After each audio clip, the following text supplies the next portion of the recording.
माई बड़ी दर्द होता रे। का भइल रे? दर्द होवे लगल? तू तो ऐसा पूछा तारा जैसे कुछ जनते नहीं खे, तोहरा पे पर तब न जनता। अरे हम जानत है रात से कोहाइल हूँ, सुना हमार बात।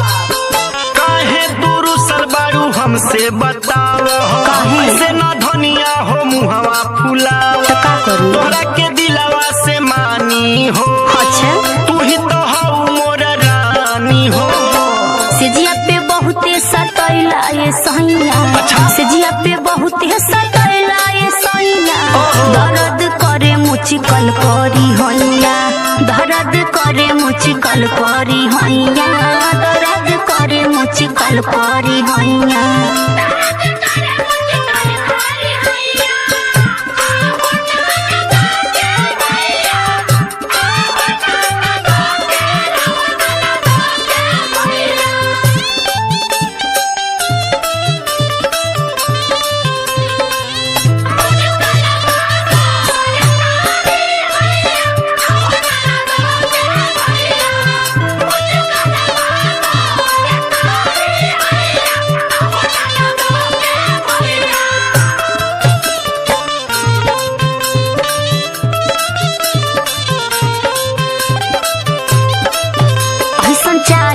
प्यार बात सुनी हमार राजा लैला न जाके दवाई।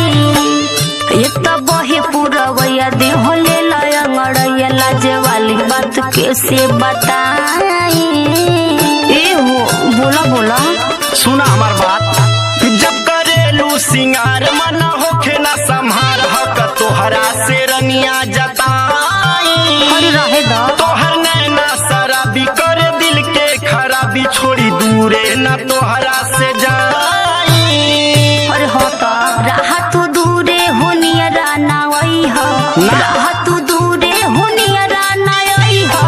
दर्द करे मुचिकल करी हैया, दर्द करे मुचिकल करी हैया, दर्द करे मुचिकल करी हैया।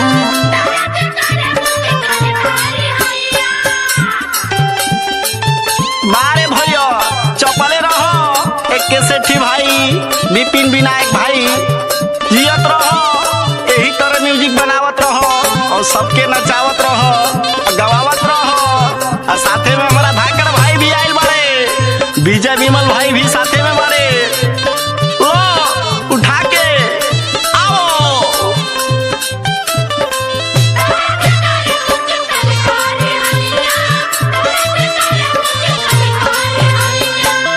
एक तो करी ले काम तुझे मिले नया राम, अब अतना जुलुम ना सह। दूजे सुनी ले ताना एहो रविंदर दीवाना, विजय विमल से जाके कह। हाँ तो बीपी से भी कह दे। अरे क्यों के डरना हो, करा गलती तू माफ, बात कही ले साफ, नहीं तोहरा बिना हमरा। रानी तोरवा में आवाजो निजियरा जरावा, नहीं कोनो जुलुम हम सब जाना ताने। धके मरोड़ देला नरमी कलैया, धके मरोड़ देला नरमी कलैया।